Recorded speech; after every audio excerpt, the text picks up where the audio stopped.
વડોદરાના નંદેસરી જીઆઈડીસીમાં કર્મચારીઓને છૂટા કરતા વડોદરા કલેક્ટરશ્રીને આવેદનપત્ર આપવામાં આવ્યું. વડોદરા તાલુકા નંદેસરી જીઆઈડીસીમાં આવેલ ઓરિએન્ટલ કંપની દ્વારા ગેરકાયદેસર 27 જેટલા કર્મચારીઓને છૂટા કરતા આજરોજ કર્મચારીઓને ન્યાય અપાવવા કલેક્ટરશ્રીને આવેદનપત્ર આપવામાં આવ્યું. કલેક્ટર અને એડીએમ વડોદરાને રૂબરૂ મળી ઓરિએન્ટલ કંપની દ્વારા છૂટા કરવામાં આવેલા 27થી વધુ લખન નરબારે કર્મચારીઓને ન્યાય અપાવવા કરી રજૂઆત. જય ભવાની, જય ભવાની, જય ભવાની, જય ભવાની, જય ભવાની, જય ભવાની. ન્યાય આપો, ન્યાય આપો, ન્યાય આપો, ન્યાય આપો, ન્યાય આપો, ન્યાય આપો, ન્યાય આપો,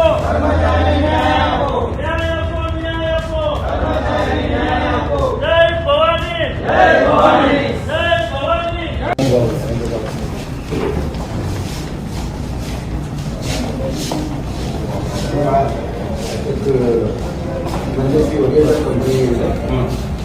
लगभग 27 થી 30 युवाओं ने अचानक से कालથી ના કર્મચારી છૂટા 8-10 વર્ષથી આ બધા કર્મચારીઓ ત્યાં કામ કરે. હવે એમને ખાલી પૂછવામાં આવે કે એબ્સેન્ટિઝમ ભરે. એબ્સેન્ટિઝમ તો બેકગ્રાઉન્ડ એબ્સેન્ટિઝમ વર્ષની અંદર કોઈની પણ ભર એ સ્વાભાવિક વસ્તુ છે. અને ગ્રામ્ય વિસ્તારના લોકો છે, વ્યવહારમાં માનનારા લોકો છે, ધાર્મિક પ્રસંગો ઉજવનારા લોકો છે. તો 2-3 રજાઓ તો એમાં હોય છે. એનો મતલબ એવો નથી કે 8-10 વર્ષથી કામ કરનાર કર્મચારીઓને તાત્કાલિક છૂટા કરી દેવા. અને આ એક જ કંપનીની વાત નથી સાહેબ, સમગ્ર જગ્યા પર અત્યારે આ લોકો એક મોડસ ઓપરેટિવ વાપરી રહ્યા છે કંપની સંચાલકો, કે છોકરાઓને બીજા દિવસે કહી દેવાનું કે ભાઈ કાલથી તમારે આવવાનું નથી. અને ત્યારબાદ શું કરે છે, હવે અમે લોકો બહુ તો શું કરી શકીએ, આગેવાન તરીકે હું છે, અમારા સાથી મિત્ર લખન દરબાર છે, આ લોકો લેબર કમિશનર પાસે જઈએ એટલે લેબર કમિશનર 2-4-5 તારીખોમાં દોડાવે અને ત્યાર પછી એમ કહી દે કે હવે તમે લેબર કોર્ટમાં ટ્રાન્સફર થઈ જાય. હવે લેબર કોર્ટની અંદર એ આખો ચાલ્યા કરે ત્યાં સુધી આ છોકરાઓ બીજી જગ્યાએ કામ બી ના કરી શકે, આમના નિમણો બીજે કામ બી ના મળે સાહેબ. તો આપ સાહેબને અમારી એટલી વિનંતી છે કે આ જે કંપની આ રીતનું કરે છે તો એમ તો મજૂર ધારા મુજબ તો આ લોકો છૂટા ના કરી શકે. તો જે કોન્ટ્રાક્ટર છે કોન્ટ્રાક્ટરનું લાયસન્સ રદ થાય અને જે કંપની છે કંપનીને ક્લોઝર નોટિસ પણ આપવામાં આવે કે ભાઈ આ રીતનો તમે ધંધો કઈ રીતના ચલાવી શકો. હવે મુખ્ય પ્રશ્ન એવો કે આ જે છોકરાઓ છે બધા 27ના, જેમાંથી 10-12 વર્ષ 15 વર્ષ જેવી નોકરી કરનારા લોકો છે અને સ્થાનિક લોકો. સાહેબ આ નંદેસરી જીઆઈડીસીમાં જે કંપની છે ને એ કંપનીના 100 મીટરની અંદર રહેનારા લોકો છે. નંદેસરી જીઆઈડીસીમાં ભરપૂર પ્રદૂષણ થાય છે.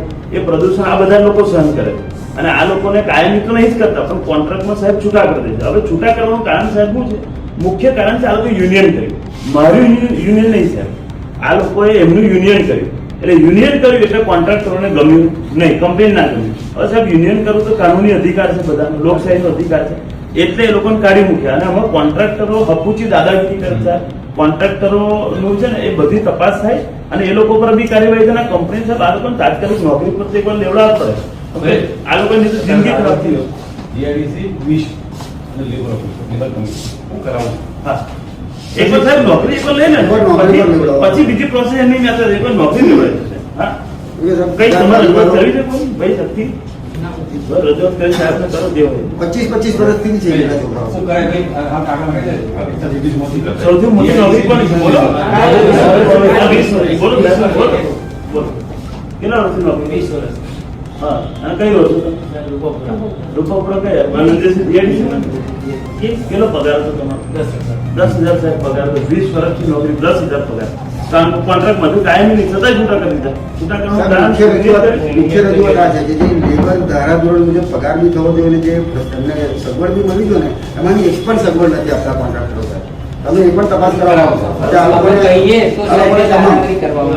સેફટીનો બી કોઈ સાહેબ ત્યાં આવી નથી. તમને વારંવાર ખબર છે કે ત્યાં આગળ કેવું થાય શિયાળામાં અત્યારે. નંદેસરી જીઆઈડીસીમાં આવેલી ઓરિએન્ટલ કંપનીમાં વર્ષોથી કામ કરતા આશરે 27 જેટલા કર્મચારીઓને આજથી 3 મહિના પહેલાં છૂટા કરી દેવામાં આવ્યા હતા.